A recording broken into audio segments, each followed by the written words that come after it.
क्या त्रिकूट पर्वत पर आज भी देवी का जीवंत तेज धड़कता है? जानिए वैष्णो देवी की 700 साल पुरानी असली कथा।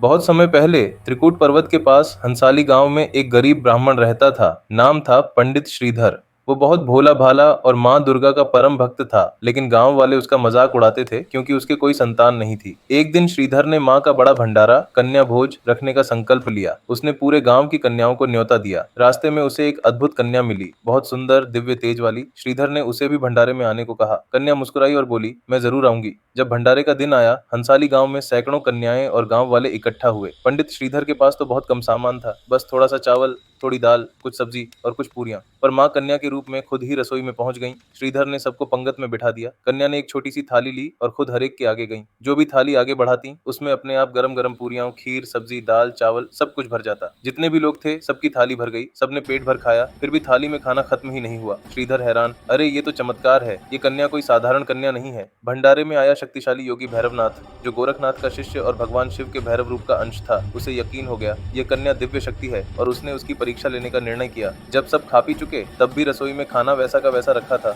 एक दाना भी कम नहीं हुआ था। श्रीधर रोने लगा और माँ के चरणों में गिर पड़ा। तभी वहां भैरवनाथ भी आ धमका। वो बहुत शक्तिशाली तांत्रिक और घमंडी था।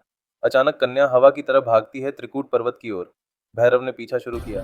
कन्या आगे आगे बढ़ती रही। जहां प्यास लगी वहां बाण से गंगा निकाली, जहां रुकी वहां बनी चरण पादुका, और संकरे मार्ग से होती हुई वे गर्भजून गुफा में चली गईं, जिसे अर्धकुमारी भी कहा जाता है। कन्या अर्धकुमारी में 9 महीने तक रुकी, इसलिए यहाँ मांगी हुई मनौती 9 महीने में पूरी होती है। कन्या को ढूंढते हुए 9 महीने बाद भैरव भी गुफा में घुसता है। अंदर अंधेरा, अचानक भयंकर ज्योति, माँ काली रूप में प्रकट होती है, जीभ बाहर, खड्ग हाथ में। एक ही वार में भैरव का सिर धड़ से अलग, कटा सिर उछलता हुआ 3 किलोमीटर दूर जा गिरा, जहाँ आज भैरव मंदिर है। मरते हुए भैरव क्षमा प्रार्थना करने लगा। माँ ने कहा, भैरव अब तू मेरे द्वार का रक्षक बन। मेरे दर्शन तभी पूरे होंगे जब यात्री तेरे भी दर्शन करेंगे। और उस रात श्रीधर को सपने में माँ ने बुलाया, चल मेरे पास, मैं तेरे घर आई थी, अब तू मेरे घर चल।